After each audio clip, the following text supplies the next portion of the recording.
Hey, good afternoon, everyone. This is Father Sullivan from the Rectory. And as I'm sure you've heard, that because of the coronavirus, we're not going to be having any masses open to the public Monday through Friday, Saturday, and of course on Sundays as well. From this Sunday until April 14th and possibly until further notice.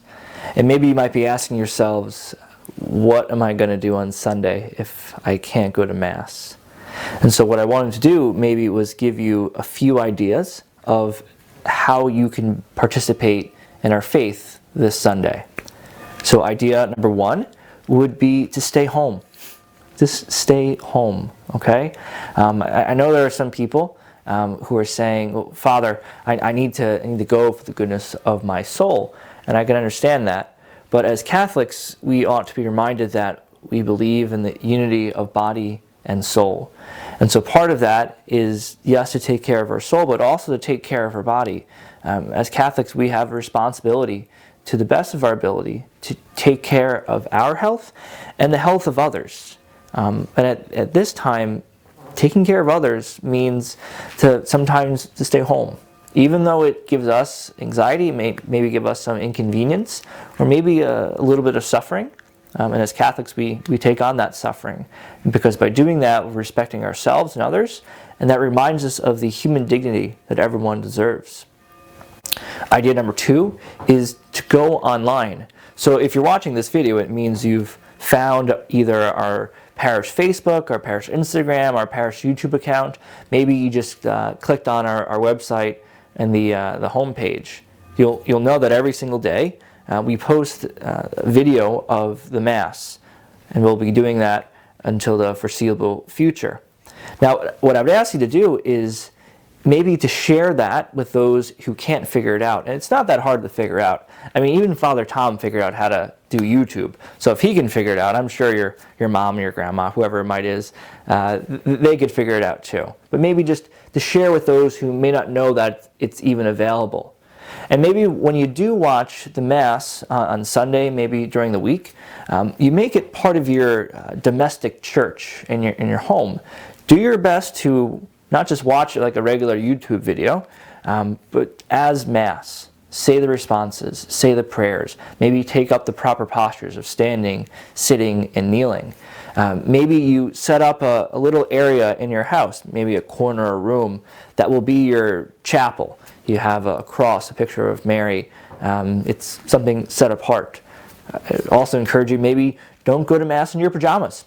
And if you have not changed out of your pajamas in the last week and a half, you probably should, okay? I won't see you, but, Jesus will see you. So, put on nice clothing. The third idea would be to help others. And, in Floral Park, we're really great that so many people have called up asking, how can they help? How can they be of service to others? And a couple ways you can do that is by maybe donating food to our donation bins outside of our food pantry inside of the church. And if maybe you want to, maybe a gift card to a shopping place. I know it can be really hard to get food these days. And if you do need food, if you're running short, our food pantry will be open to the best of our ability to serve all those who are in need. Another way to help is by monetary donations. So maybe, if you have your Sunday collection, you can drop that off in the rectory mailbox or in the poor box. Or if you haven't, you can also set up online giving. There's a link in the description below. That way you don't need to leave home to give money. And maybe that's a good thing. Some of our younger, more tech-savvy high school and college kids, maybe you can help someone who ought not be going out of the house to set that up for them. Because it's through those funds that normally we function as a parish, but especially in this time, it's through that money that we'll be able to clean our church and to help those who are in need. Today and in the weeks to come, those who have financial difficulties, that's how we're going to be able to do it. So to the best of your ability, we ask you to be generous. But the most important way that we can help others is by reaching out on our phones. Maybe if you could, today or tomorrow, go through your contact list. See if there's anyone there who might be in that vulnerable category, who maybe should be at home, who maybe shouldn't go out shopping. Call them up, see what they need, see if they're in help. they might not even know that help is an offer. And if you can get those contacts together, let us know. We have plenty of people who are willing and have already volunteered to help, to go shopping, to do wellness checks. We just need to find those people who need the help. So if you could help us out with that, that'd be a really great thing to do. A fourth thing everyone can do is to pray. Prayer is always very good. And Pope Francis, our Holy Father, has granted an extraordinary plenary indulgence. And he's asked us to do a few things. So he grants the indulgence to anyone who is suffering from coronavirus. He grants it to anyone who is taking care of those, so doctors, nurses, medical professionals. He's also granting it to anyone who will pray for them, for the end of the pandemic, for those who are suffering, and for the repose of the souls of those who have lost their lives. And the way that we can say those prayers would be to watch Mass online. Maybe it's by saying a family rosary or a Divine Mercy chaplet. Maybe, for those who can go outside, we'll have our church doors open from 7 a.m. to 8 p.m. And during the day from 7:30 to 1, we'll have Eucharistic adoration offered. Of course, we don't want any large crowds, but those are different ways in which we can participate and pray together. I also might suggest that if you're looking to grow in your spiritual life, to use something like form.org. The link for it will be in the description.